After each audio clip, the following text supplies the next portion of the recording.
Right, good morning and welcome to another of the Nautical Institute's webinars. This week we're looking at mentoring at sea, mindfulness in shipping.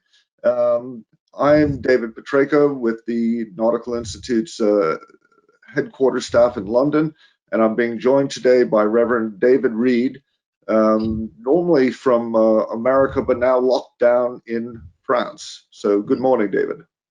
Bonjour to everybody. Bonjour. Okay, so before we start, just a few housekeeping notes. So for those who don't know, the Nautical Institute is an international professional body. We help our members with professional development and we represent them in the industry. The majority of what we do is about sharing information and developing best practices, because our core belief is that people who are educated and have developed themselves professionally make better decisions.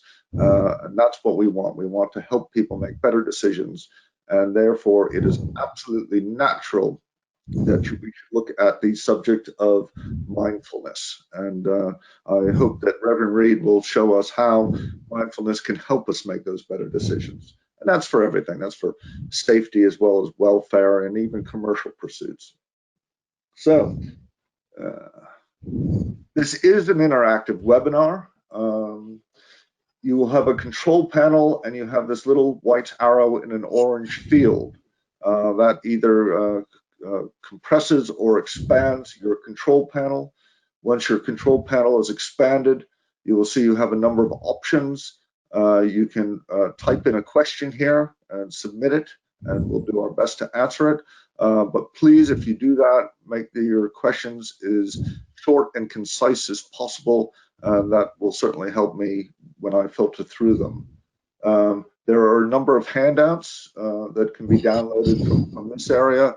And if for any reason the software goes into the background of your computer, if you look for this symbol on the bottom of your screen, you can bring it back up to the top. We will have a number of polls that you can participate in. When you see this, click on the answer of your choice and it will change color. And then you must press the submit button. If you don't press submit, your poll will not be entered. After the webinar, there will be a survey, and I would ask you to fill out the survey. It'll only take a couple minutes, but it will help us improve our performance. You will also, in a few hours after the webinar, and please be patient, it'll be a few hours, you will get a thank you for attending email. And on that email, at the bottom of that email, will be a link to a certificate of attendance. This webinar is being recorded, and by tomorrow will be on our YouTube channel. So please feel free to view it again or to share it with your friends and colleagues. You are not alone. This is a very popular subject, and we have nearly 350 people attending today. So again, if you ask a question, please make it short and concise. Right, so it's now my pleasure to introduce Reverend David Reid. Born in the UK, but residing now in the US, although he's locked down in France. I know he'll be introducing himself a little further, but he has a remarkable career of being not only a ship operator, but then going into commercial fields, and now being a reverend and a chaplain. So fascinating mindset that goes with all that background. And I know David as a historian and an author, which isn't on his CV. But he's also written this very interesting book where he looks at 8 shipwrecks from the Edmund Fitzgerald all the way to the Stellar Daisy. And when I first started reading the book, David, I must say, I thought, what possibly can you tell about, these shipwrecks that we don't already know. But you look beyond the technical and you look at the mindset, which I found absolutely fascinating. So without further ado, Reverend Reid, the show is yours. Thank you, David.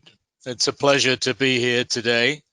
And I've been a supporter of Nautical Institute since, I think, 1971, when I joined as an associate, when I was serving on a cargo ship, British cargo ship, called the London Statesman. So welcome to all. So 15 years ago, I was appointed as the supply chain director for what was then the second largest steel producer in Europe. In 2005, the CEO of Chorus, the owner of the steelworks, which is now owned by Tata, was a Frenchman by the name of Philippe Varin. And Philippe was passionate about safety. And this was because he had, during his watch, he had several fatal accidents that took place at the Port Talbot Works in South Wales. So shortly after joining Chorus, I found myself immersed in a major corporate safety initiative that used the methods developed by DuPont, specifically their Take Two program. Now, the Take Two program is a simple concept, and it's designed to make everyone mindful of the actions that we're about to take, and to take 2 minutes, or perhaps 2 seconds, to evaluate before proceeding. So we'll keep that in mind. And now I have a phone ringing, so sorry about that. Now, the connection with my time in the steelworks is interesting, because as David mentioned, I wrote the book 8 Down, and the steel that was made at the Redcar blast furnace had also been the source of the steel plates that were used to build the oil carrier, the Derbyshire. And that was in 1976 when she was launched. The Derbyshire went down with all hands on September 10th, 1980, during a typhoon south of Japan, carrying a full cargo of iron ore, and the loss of all 44 people on board, including 2 wives. So for me, the first pages that I always read when I receive my monthly Seaways magazine is the Mars section.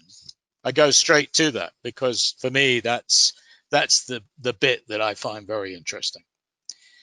Over the years, it's been remarkable how many accidents take place because someone failed to think forward about whatever it was they were doing. Could be a navigational issue, could be a simple issue like securing a pilot ladder. Safety requires a holistic approach. So it means it needs to incorporate everything, and it includes everyone, not just those who are involved on the front line.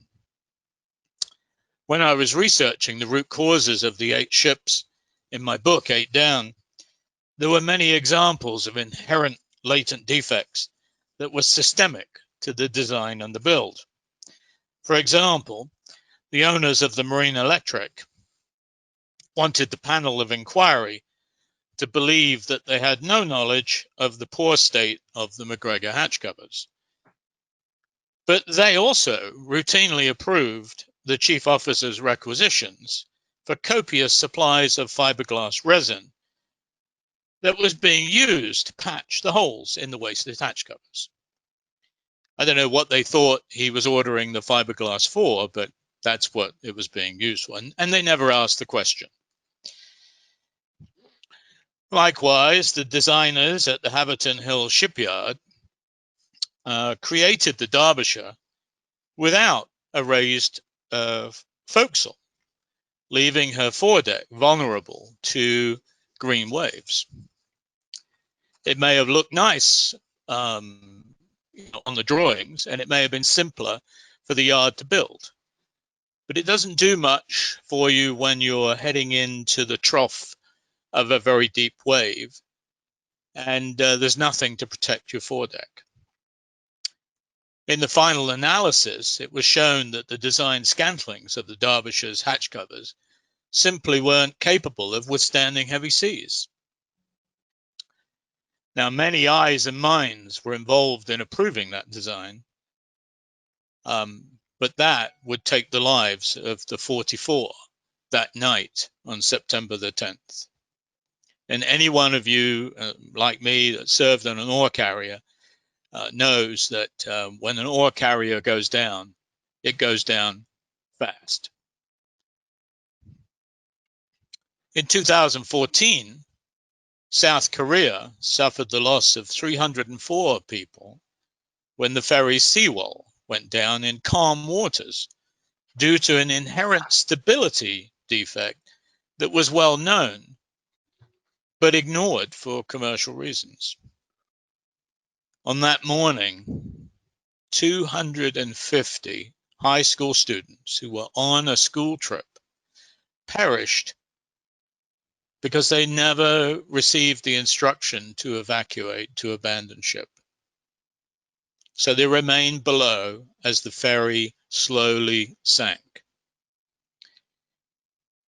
While that was happening, the Korean Coast Guard was standing by with all manner of rescue craft, but they failed to ask the question. They failed to ask, well, where are the rest of the passengers? This was a shocking event for the people of South Korea, and it contributed to the impeachment of the Korean president and the disbanding and restructure of the South Korean Coast Guard. So with those thoughts in mind, I want to share with you today the question: are our minds full or are we mindful? There's a difference. Our minds can be full of all sorts of things, but we can lack the mindful presence, the mindful concentration to be doing the things that we need to be doing, to be asking the questions that we should be asking. As we share this time together, there are individuals within the world of shipping who will today make a difference to the outcomes of their colleagues. These are the near misses, the accidents that almost happened, but did not. And that happened, that is because someone out there was mindful. Someone had the presence of mind to do something, to ask a question, to take some action. And in effect, that changes the course of events. This is what Professor James Reid called the Swiss cheese paradigm. Professor Reid held that for any accident to happen, there is one final hole or gateway in that slices of Swiss cheese that has to be breached. There are individuals today, right now, who are the ones that are stepping forward to prevent an event that might be the next story we read about in Mars. These are the real heroes of every safety program. What makes a mindful person? How do we develop and sharpen these skills? DuPont's Take Two is one of the tools that can be used to be alert. But there is more, and that is where mindfulness can contribute. And in my opinion, it should be part of our toolbox.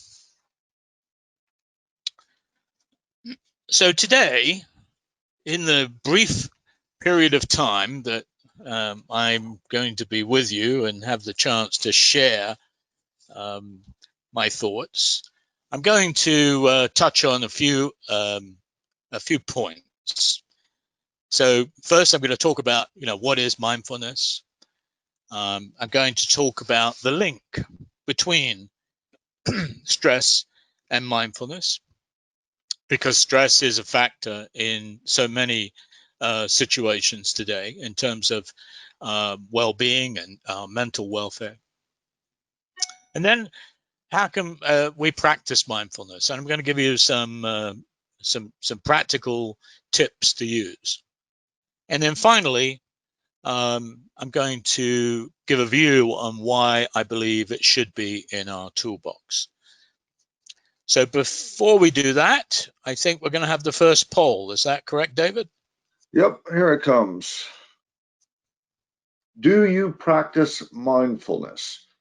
Please remember, after you choose your answer, to press the submit button.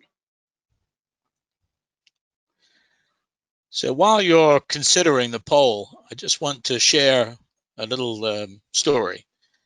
So on November 21st, 1915, the Endurance sank after being crushed by the pressure of sea ice in the Antarctic. Ernest Shackleton and his 27 crew found themselves alone on the ice pack. It was Shackleton's masterful leadership and mindfulness that enabled the dramatic shift from a polar expedition to one of rescue. Shackleton himself, a merchant mariner turned adventurer, led his crew across the ice pack to refuge on Elephant Island, a rocky outcrop just off the Antarctic Peninsula. Shackleton recognized that while they could survive on Elephant Island, they would not be rescued. Shackleton then made an important decision. He embarked with 5 others on an epic 800-mile voyage in a 22-foot lifeboat called the James Caird. They managed to navigate their way and find South Georgia, and ultimately they knocked on the door of the Norwegian whaling station, and everyone came home. One of the greatest stories of mindfulness. So, David, you'll see the results have come in. 63% practice and 24% are not aware. So we've got room to grow here. That's good. So I'm going to focus on the 24% and do a refresher for everybody else. Good. So, and moving on. So just a quick bio. David mentioned my background. I went to sea in '68. Seems a long time ago now. And over the years, I've spent my career moving around from one place to another. But I've always had a connection with the shipping industry. I've been in stevedoring and port operations throughout Canada and the US, and also in the UK with the steel industry. And this September, I'll be turning 70. So a few years ago, my wife said to me, well, what are you going to do when you retire? And I took that as a challenge. And I said, well, I'm not going to retire. I'm just going to do something different. And I searched around to think, well, what could I do that was different? And then I remembered the first chaplain that I met in the port of Liverpool. I was on a tanker as a cadet, and I was really stressed. We were working 6 on 6 off, and it was really hell. And I was thinking to myself, why did I ever sign up to do this? This is just really hard. And there was a knock on my cabin door, and this face appeared, and he said, hello, I'm the chaplain. And he only, I think he stayed maybe 2 minutes. But in those 2 minutes, he caused a shift in my mental state. I went from being depressed and lonely and stressed and worn out. And somehow, I'm sure he didn't know this, but somehow his positive energy lifted me. And I've always remembered that story. And so when I was thinking about, well, what can I do next with my life? I thought to myself, well, I'll see if I can become a chaplain.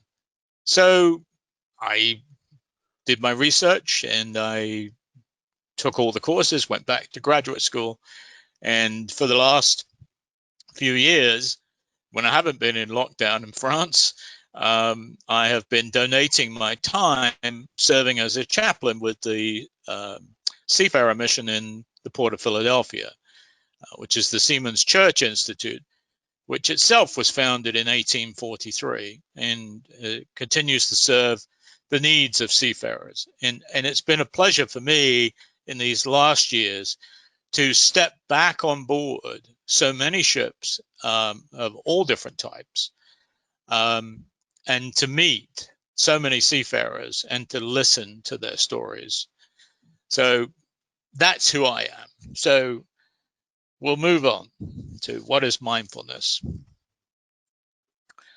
So mindfulness, well, to try to kind of put it into context, there's a very good book, which, if you're looking for a good book to read, I encourage you to get this book. It's by David Gellis. It was a New York Times bestseller. And he defined mindfulness as paying attention in a particular way, on purpose, in the present moment, and non-judgmentally. Some very key words, paying attention in a particular way. And if you think about that, when you're navigating, or you're conning a ship, or you're dealing with a stowage plan, you've really got to pay attention in a particular way. You've got to have your mind on the job.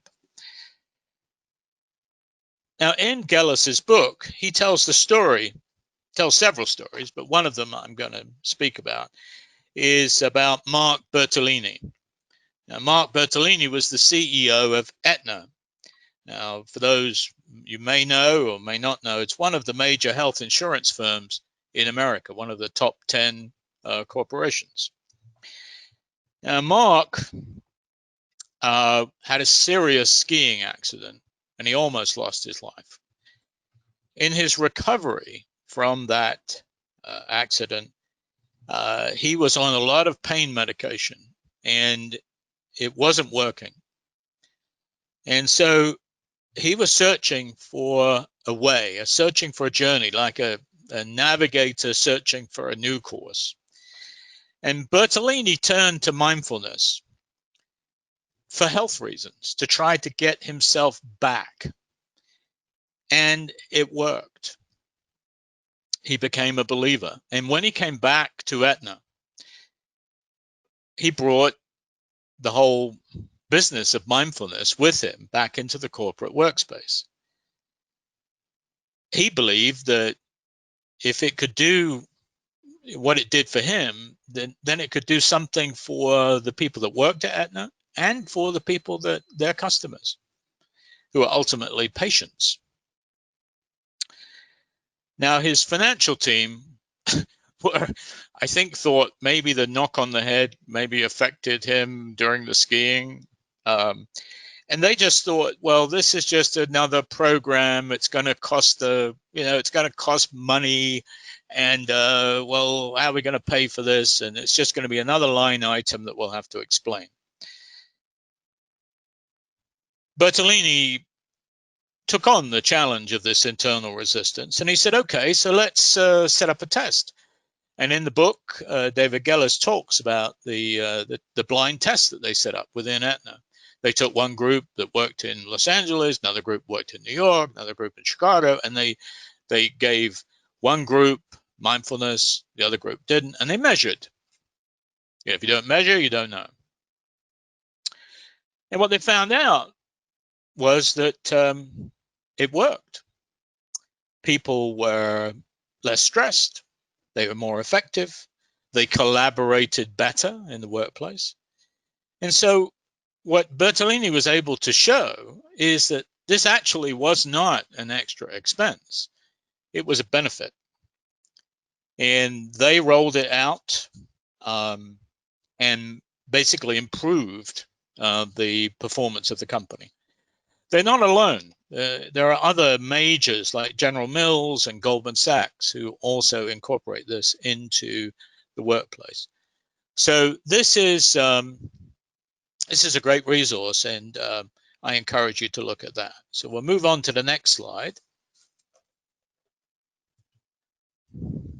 So stress and mindfulness. So I touched on this, and there is obviously, there's some science to all this. There's some medical science, and you know, I had to delve into this when I was doing my graduate degree, and so there are two parts of our nervous system. Very simply, the sympathetic and the parasympathetic.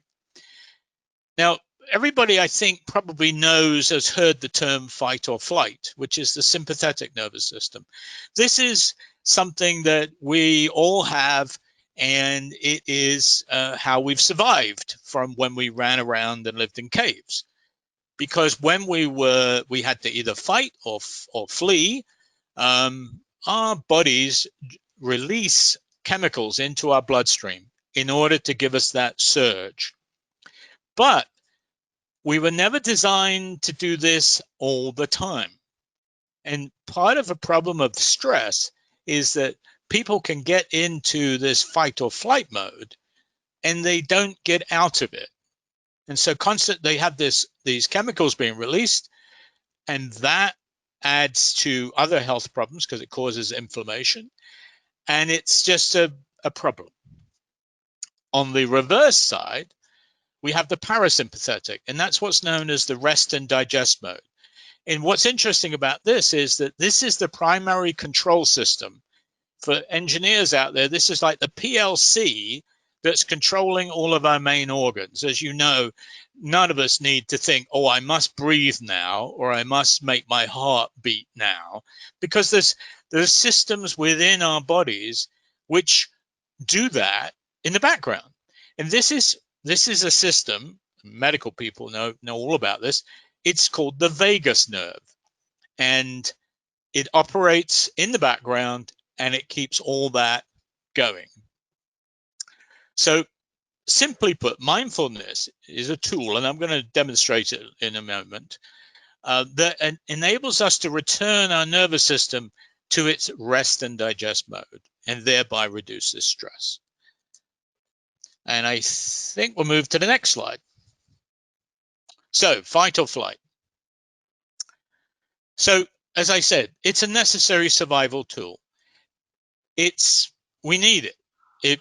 When you're on board a ship and there's an emergency, you need that adrenaline in order to function. But you don't need that 24 hours a day or for the entire 4 hours of your watch. And the problem is that those chemicals, whilst they're good in the short term, they're not good in the long term.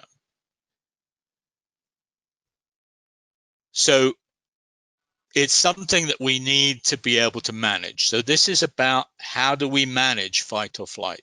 And now I think we go to the next poll. Over to you, David. Okay, thank you, David.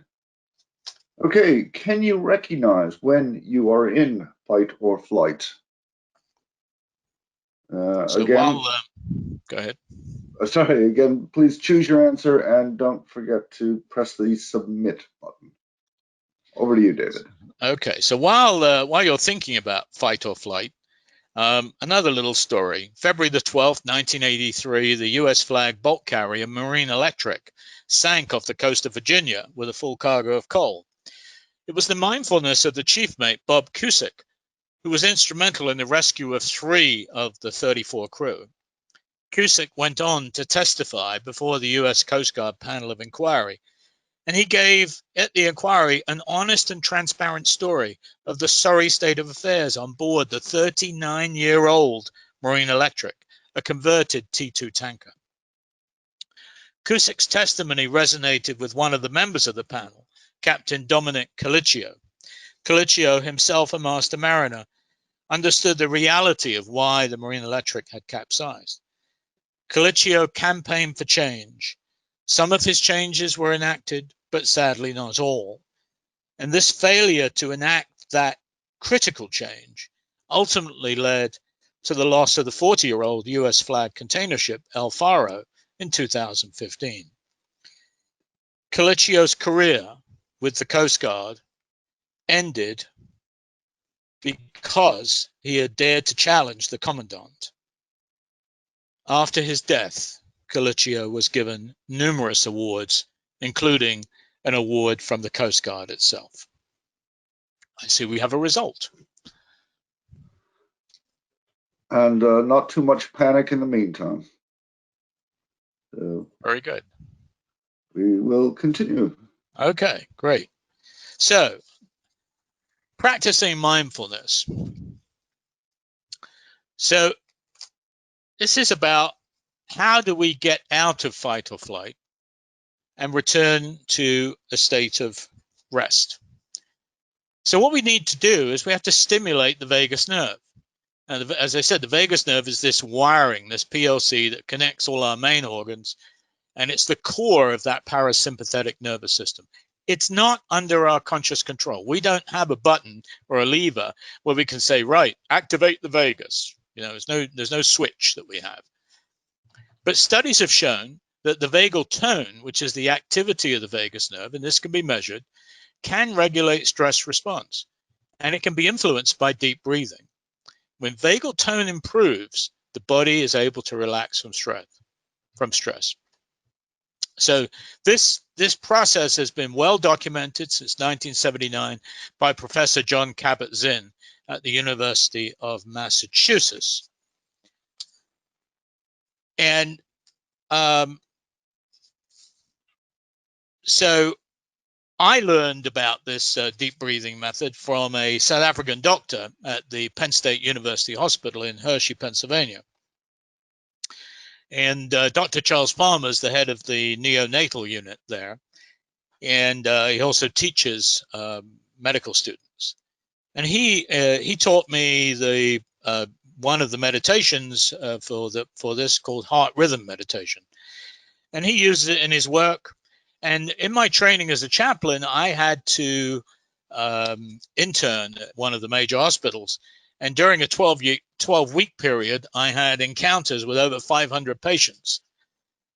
Now, each one of those encounters required me to step into that patient's room, people I didn't know, never met before, they'd never met me, and I had to engage with them.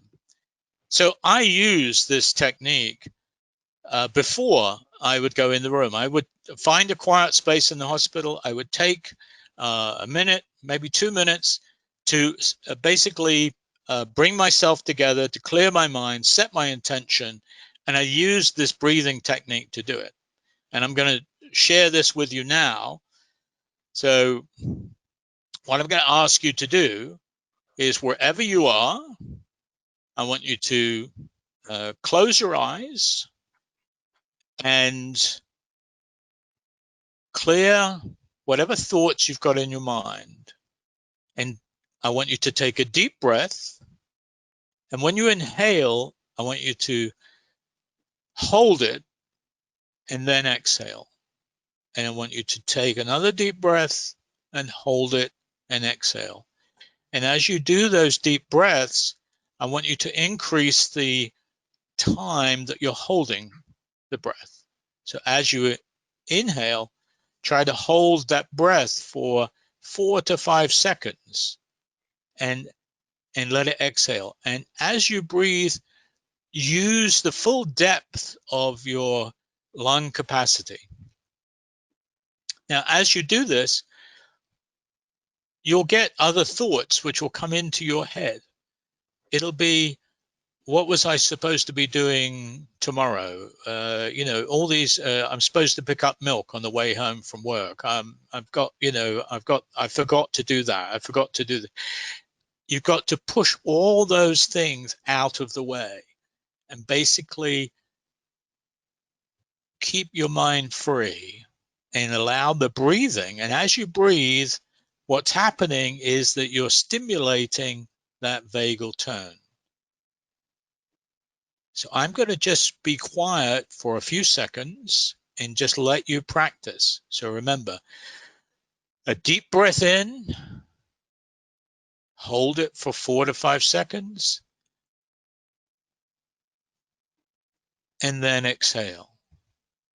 And just repeat the process, in and out.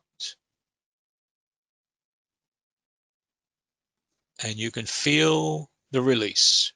You'll feel the calm. You'll feel a quietness. It's a settling down process.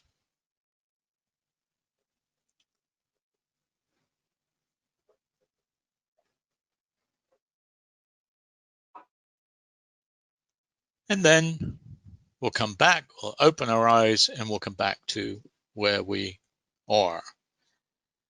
There are some resources in the information that give you, there's a very good YouTube video, and there are some resources that help you perfect this.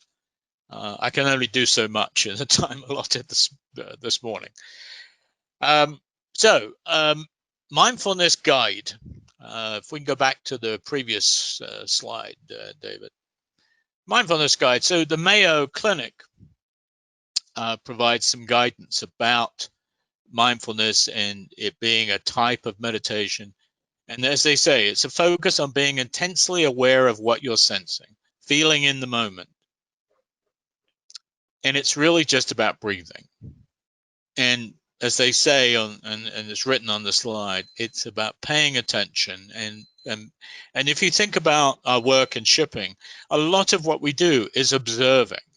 When you stand watch on a ship, a lot of what you do is observing the alarms, observing where you are, observing your position, observing the weather, observing the behavior of other vessels, and how you're going to interact. And that capability to be in the moment, I think back to my time as a navigator. When you step on to the bridge and take over the watch, you have to be fully present in that period of time. You can't be thinking about other things. You can't be distracted, because if you are, we'll be reading about you in Mars. That's how it happens. That's when it goes wrong. So if we could move on, David. And So mindful. sorry, David, to interrupt you. Just telling the listeners that rather than trying to copy these addresses down, they are available as a download from the handout section, as is the slides for this presentation. Sorry, Very David, back to you. That's fine. That's a good point. So so there are some good resources, and I would encourage you all to consider looking at that, because this is a free resource that will enable you not only to have the capability to reduce your stress, and that's valuable whether it's in the workplace or in your personal life. I mean, there is stress everywhere. 2020 could not be a year that is without stress. We have stress in so many arenas at the moment. My wife and I, as David said, we're locked down in France because we came here in December thinking that we would go home in March, and then the travel ban took over, and then we thought, well, we'll just stay a bit longer. Well, that was March. It's now nearly August, and we're adapting to our new way of life. So move on to the final slide then. So this is about why mindfulness should be in our toolbox. And as I've said, as we've been going along here, it's free. You don't need to buy anything. I mean, you could buy David Gellis's book, but that's just a book like any book. But the process is free. You don't need a guide or a manual or equipment. All you need to do is to learn how to breathe. You can practice it anywhere and anytime. And we can improve our vagal tone. Remember, the vagal tone is this measurement that is the way that we know that vagus nerve, that nerve that's connecting all of our main organs, that's controlling the rest and digest system, the antidote to fight or flight, the thing that gives us the reset. It takes us back to a place of being calm and not stressed. That is how we do it, and we do it by breathing in a smart way, or in an intelligent way, you might say. So once we do that, we can learn to reset our system. And so in effect, we kind of create our own switch that enables us to manage our lives in a better way. This enables us to stimulate our minds. It makes us more purposeful. We can be in the present. We can be better at what we do. And our improved awareness, it's my belief that that awareness makes not only us safer, but it makes us watchful for the safety of others. And for me, that means that's a thing worth doing. And I think it's now time for our final poll. Okay. So, after all that, will you consider mindfulness as a tool in your toolbox?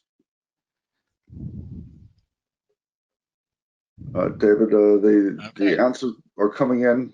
Right. Well, I've got a short story while you're thinking about that. So in 1987, Mr. Justice Barry Sheen conducted the inquiry into the capsizing of the British roll-on roll-off ferry Herald of Free Enterprise at Zeebrugge on the night of March 6, 1987. The ship left the dock with her bow doors open. In the first instance, the cause was attributed to the need to adjust the trim by the head to marry up with the single ramp at Zeebrugge, and the failure of the assistant bosun to close the bow doors. The master assumed the bow doors were closed because they had no door indicators on the bridge, and he was under commercial pressure to make up time on their schedule. So they left the dock under full power, and the car decks flooded and she capsized. 193 people died that night. One of the worst maritime tragedies in British maritime history. Now, Justice Sheen heard the evidence, but he was mindful to the facts, and he realized that there was more to this story than simply a failure to close the bow door.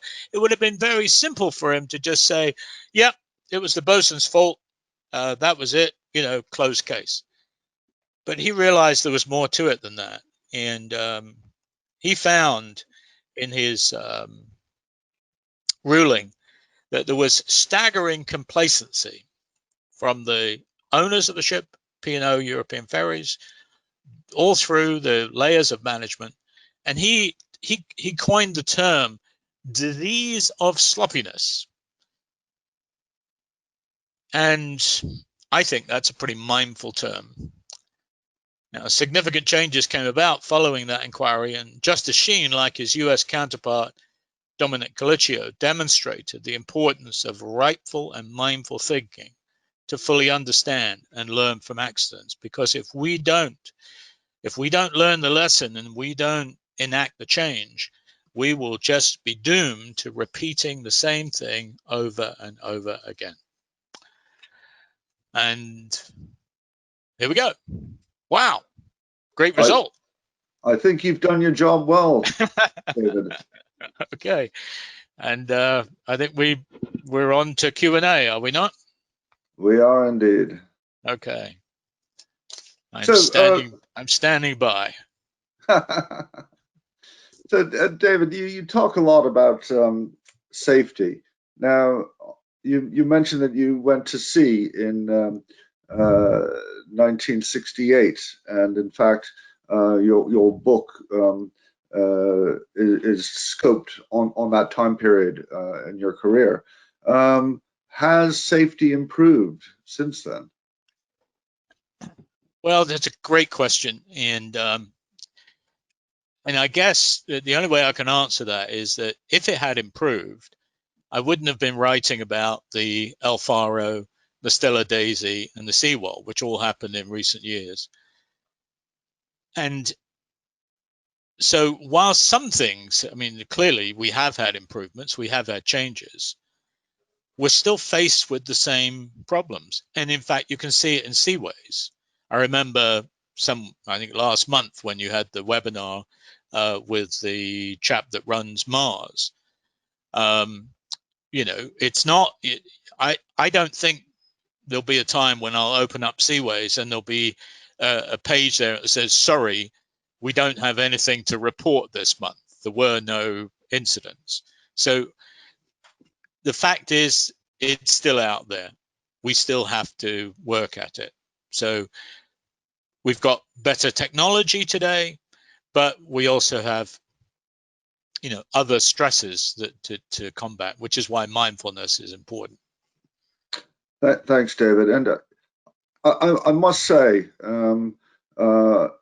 you and me and so many others in this field, we focus on making things better, and you look at what's not good and you try to make that better.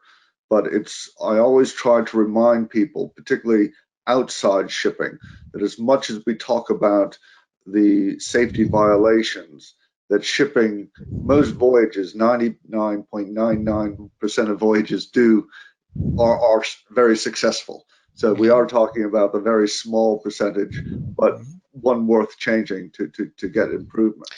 And a good parallel to that is what happened recently with Boeing. You know, Boeing has been wrestling with this Boeing 737 MAX issue, which was a technical problem with their flight software. And the pilots that had a higher level of airmanship, which is parity with seamanship, were aware that they could switch off the flight control system and bypass it. Unfortunately, the pilots in Lion Air and Ethiopian didn't have that knowledge. They didn't have that ability, and so they suffered.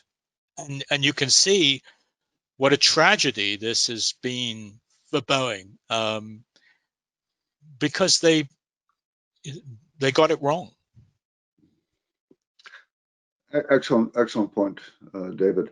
We have a good question here from Bidyat, which is, how is mindfulness different from situational awareness? Well, I think in mindfulness and situational awareness are really the same thing. Mindfulness is really a tool that enables you to have greater situational awareness. I look at it this way. You know, we as humans, we have incredible, neuron power, powers of observation. We use all of our senses to take in and process information. And so what mindfulness does is it's like boosting your senses or boosting your capability to have an enhanced situational awareness. I remember, just a sort of anecdote to this. One of the people that mentored me when I was at sea, a second mate from Rhodesia at the time, and he said, there are some people that go on deck during a cargo watch, and they see things, but they don't know what it is. And there are other people that go on deck and see the same picture, but they understand. And then there's another person that sees all of that, but then knows what to do. And that's the difference between, having one level of situational awareness, which is just you're there, and then an enhanced situational awareness where you actually are there, aware, and you know what steps to take. So it's like the difference between knowing a bus is coming and knowing what to do about it. That's right. Right. It is relevant to get out of the way. Yes. Okay. We have a question here from Aznaka. Do you have any scientific findings on accidents and mindfulness? This is also a great question. I don't have any scientific data. I haven't researched it, as a specific task. But I do know that when I was researching the root causes for my book, time and time again, there were different aspects of mindfulness. Let me give an example. On the Edmund Fitzgerald, and a lot of people may know about the Edmund Fitzgerald because of the Gordon Lightfoot song, which came out. Very much so. If you've never sailed on the Great Lakes, you might not know, about Lake Superior. I sailed on the Great Lakes, and I was on the Great Lakes sailing at the time when the Edmund Fitzgerald went down. The thing about the Edmund Fitzgerald, and I was chief mate on a similar ship to the Fitzgerald. I knew when I read the inquiry and when I researched it, I knew the hatch covers that those ships are fitted with, and they're not, the type of hatch covers that you would see on a deep sea ship, McGregor covers with cleats and so on. The hatch covers on Lakers are basically a sort of steel plate with some G-clamps around the side. And there are hundreds of them, hundreds and hundreds of those G-clamps. And the reality is that on the lakes, they never put the clamps on. They basically put the corner clamps on, right? They never batten down completely.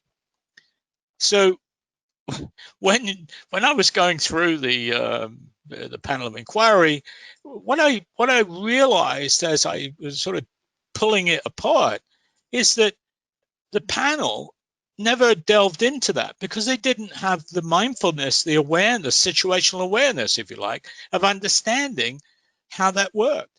And I said in my book, if the 3 deckhands that were on the Fitzgerald had gone out that night to put all of the 1,600 G-clamps on, they'd have been out there all night on overtime, and they clearly weren't. And then I discovered a YouTube video that somebody had taken of the Fitzgerald in heavy weather in Superior, not of a ill-fated voyage, but on the previous time. And you can see on the video that the G-clamps are not on. So you see, the reason this happened is that they've been making this run so many times that it became, well, just put the corner clamps on. That's fine. And I have to say, I was chief mate on a Canadian ship, and we used to do the same thing. Yeah. Except when we left the St. Lawrence and we went down to the Gulf and down to the East Coast, then I was a fanatic. And the Canadian crew used to complain to me, well, why are we doing all that? We don't want to put all this, right? Because they don't do it on the lakes. Yeah. So this is the kind of thing that, caused the shift. And in fact, that's a perfect segue into our next week's webinar, which is on improved design through the human element. It's, right. a lot of this, yes, it's mindfulness about where your risks are, but you also have to be mindful in terms of improving design so that you have less risks in the future. So very, very important stuff. And it's an interesting thing because I always, as a chief mate myself, I would think to myself, well, I bet you the people that designed these hatch covers never actually had to go out there with a bar and put them on and then say, okay, can you do the other 1,599, right? Yeah, because it's just they never did it. Yeah, we had a great webinar last week on mooring, and one of the observations was that if you have to engage a winch with a cheater bar, there's a sign that something may not be right. Right, absolutely. Right. So we got a question here from Captain Kazai, and first of all, he thanks you for a very interesting webinar. He says, however, do you think that mindfulness is about safety or some other factors also matter in this safety domain? And I think what he's saying is that there are all sorts of things you can do to improve safety, but is mindfulness, where do you put mindfulness in that mix? Well, I think, as I said, I'm a strong believer in DuPont's Take Two approach, because I think that process of saying, before I put my hand in there, I better check that the power's off. And that's what take two is about. It's about taking a step before you make the action. To me, it's a toolbox issue, and I think that safety is a holistic exercise. It's not a one thing fits all. And it's another example of this is a lot of people think, oh, when I go to work, at my workplace, we practice safety. So when I arrive at work, I'll start my safety. The truth is, it's not about what happens when you arrive at your workplace. It's about the travel to your workplace. It's about what you did before the workplace. And so really good programs focus on holistic approach, that safety is about every living moment of your life. And if you go to any casualty department at an AFNI, you will see the weekend warrior, what they call the weekend warriors, all the people that come in because, well, I chopped my finger off because I was fixing the lawnmower. And what do you do for a living? Oh, I'm the safety director at the local steel plant. I mean, that's the truth. And so we have to embrace this, as a way of living, not as something we do as an initiative. No, it's very interesting because if you talk to safety people, the chance of being injured on a holiday are far higher than at home. Right. Because when you go on holiday, you think, I'm on holiday. I don't have to think. I'll Right. do that crazy bungee jump. Right. I'll do things that I would never do before because I'm on holiday. Exactly. But it's the Right. same sort of thing. Very important question before we end, Yes. David. How long do you hold your breath? How long do you do these breathing exercises? And I think that needs to be answered quickly. Yeah, sure. There are many different techniques. And what I could just say is find the one that works for you. You can do a meditation anywhere from 2 minutes to 20 minutes. But it really is about what the situation is, where you are. If you're just going on watch, for example, and you're in the chart room, you may just take a minute just to sort of set yourself, to compose yourself. Steve Jobs from Apple, before he went out to do his keynote presentations, he would be in a corner backstage just for a couple of minutes to focus his mind, to breathe, and to be in the moment. So that's why when he came out and he delivered those incredible presentations, he was totally in the moment. And that's my suggestion. And it may seem strange, but there are a lot of books on breathing. And in fact, David and I were just talking before we Right. came online, and there's an example of one. Right. So if you're interested in this, it's a fascinating subject, and there's a lot out there. Good. David, got my eye on the clock. Unfortunately, Right. there are quite a few questions still to be done, but I think this is an important one to end on, and it's by Kanchana, and they say what is the balance between mindfulness and solitude at sea? I think possibly the concern is that if you have somebody who's withdrawn, which people tend to think of as a bad thing, as somebody withdraws. If they then start to practice mindfulness, is that going to make things more difficult? We're in this environment now where there's a lot of stress at sea. Absolutely. And in my work as a chaplain, I've encountered this issue of solitude. And what I would say to you is this: mindfulness is not about driving you deeper into solitude. It's about opening up your senses. It's opening up your awareness so that you can be more in the present and in a way, it's a way of lifting you out, because it enhances your observance, it enhances your well-being, and so it is a tool for repair. That's how I would answer. Very good question. And a very good answer. Thank you. Right. Okay. I think we are going to have to wrap it up. If I can remind people, there are some downloads. You can download a copy of the slides. You can download the fact sheet where there are further resources. Certainly, mindfulness is a very topical subject, and if you do any searching on the internet, you'll find a lot of other resources there. I'd really thank you for all the kind comments. We've got loads of kind comments saying how wonderful this is, and particularly, David, there are a few comments about how nice it is that you looked at some of these issues from the shoreside design stage rather than just thinking about it from what problems of mariners that sometimes that they have to put up with what they have. Right, right. A little bit of mindfulness ashore goes a long way to helping those at sea. Definitely agree.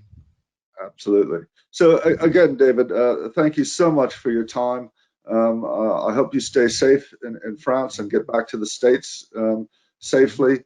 And I wish everybody out there listening to be safe and mindful. So with that, David, I am going to ask you to log off, invite you to log off. Very good. Well, just to say thank you to everyone that attended today.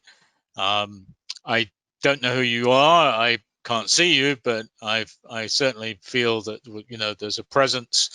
And one of the things that the reason I'm doing this is because I've been blessed by very good mentors throughout my life, my career.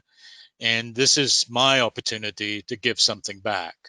So it's really a pleasure for me to be able to do that. And I thank the Nautical Institute for inviting me to give this webinar today. Thank you.